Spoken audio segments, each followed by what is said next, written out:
part 2, apparently, because I have 5 kids. So that's probably going to happen a lot where you're just going to have to look, I guess, at my different videos to get the full story of what is happening. But once again, Kelly Akers here.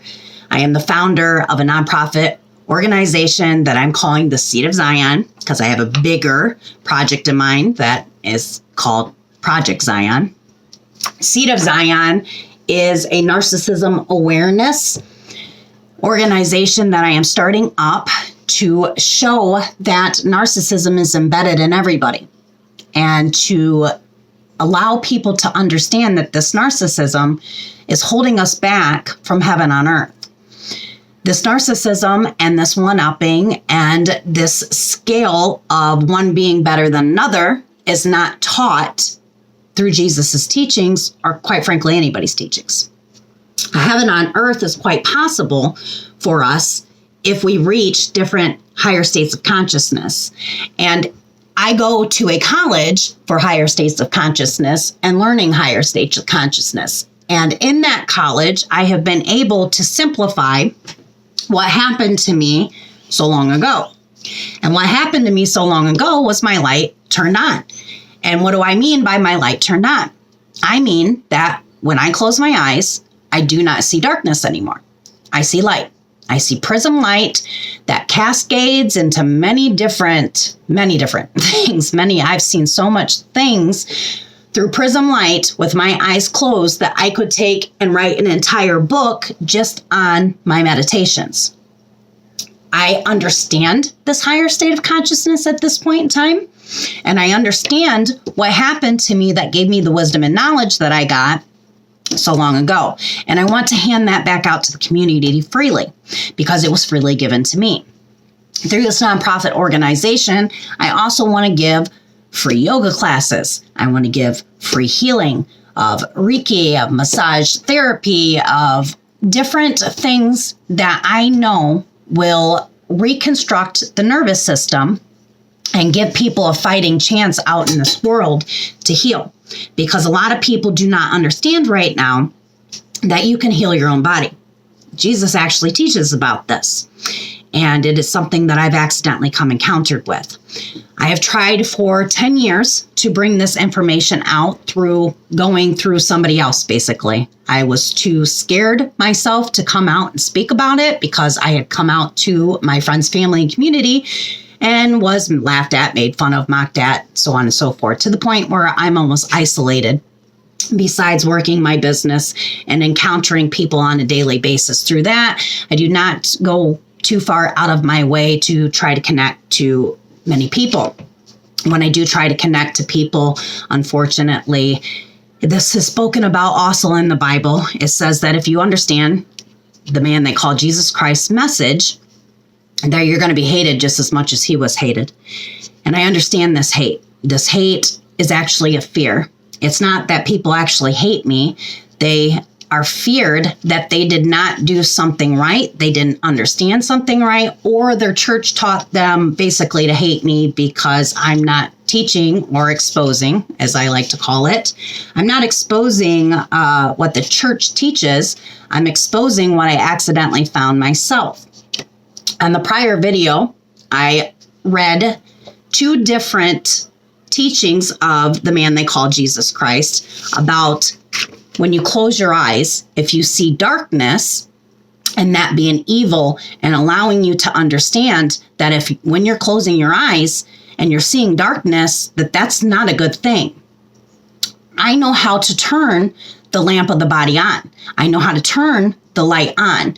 I know how to do it because I accidentally did it. And then through that accidental encounter, all I wanted to do was freely give it back to the world. So then I started going to a college that was a synchronized event called Maharishi International University, a college that teaches higher states of consciousness. And this is where I start to understand and learn what had happened to me so long ago. And God, quite frankly, put me into this college. And it is not a coincidence. I came up when my light came on with this, and everybody does. Everybody has like their own soul's journey, their own thing that their own mission from God. And I know and understand my mission. And I told people that I was going to create heaven on earth. I was going to create in South Africa a holistic resort, an African safari resort on healing through these different Ayurvedic sciences and teachings that, quite frankly, are the exact teachings that the man they call Jesus Christ had himself. He calls it the way. This is the way too. In Ayurvedic sciences, it's called the Vedanta. In Jesus's Sermon on the Mount and the Vedanta are identical. Jesus told us not to judge for a reason. He told us to seek wisdom and knowledge for a reason. He told us to love our neighbors for a reason. If your neighbors are not just the neighbors that live beside you, they're your neighboring countries, they're your neighboring religions. To not judge somebody is to listen to that person's beliefs and listen with an open mind to the way that they understand God, and not judging that as you're listening to it. And if we were to have listened to Jesus Christ's message, we would not be in the hell that we are in today. We'd live in a heaven on earth.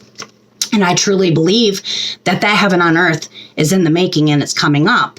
And as I went to and got into this college, it was very much a coincidence. I did not know the founder of the college believed that the people that were going to come to this college were going to usher in heaven on earth. Well, that's exactly what my goal plans were. This place in South Africa, I imagine it with every tree that bears fruit, every berry bush, every herb, stock ponds, chickens.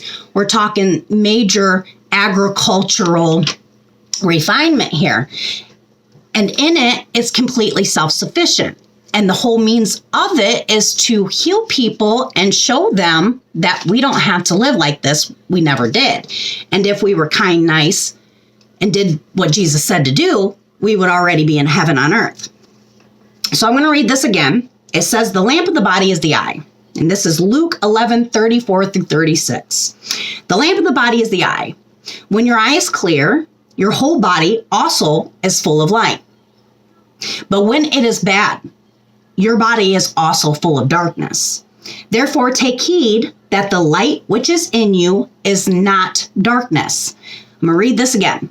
The light which is in you is not darkness. If then your whole body is full of light, having no part dark, the whole body will be full of light, as when the bright shining of a lamp gives you light. I understand this because it accidentally happened to me. I was trying to heal myself. I was confused by this world. I didn't understand it. I had reached a level of American dream success where I had the house and the cars and the business, and I was absolutely miserable. And I could not understand why I was so blessed, but yet I was so miserable. At the time period, I was attending a multi-million-dollar church. I liked the church, but I was starting to see the hypocrisy within the church. And as I'm starting to get into my own Bible, I'm reading through it and I'm starting to see, wait a second, what does this mean? And nobody could give me these meanings like the one that I'm just giving you. The lamp of the body is the eye. So, I'm trying to self-heal. So I'm trying to do meditation and my church is telling me that this is evil, that meditation is evil.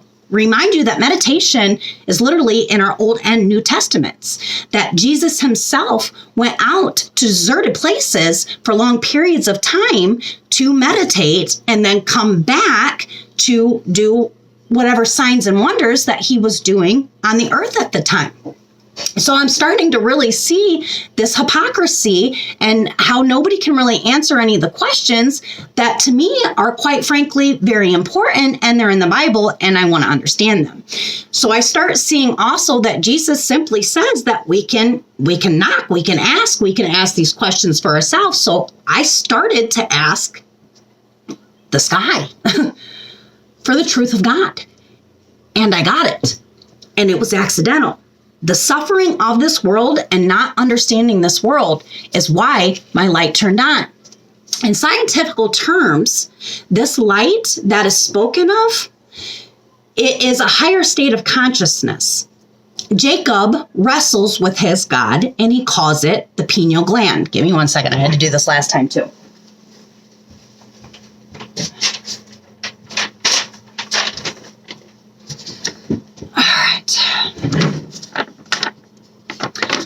So this right here is a map of your brain.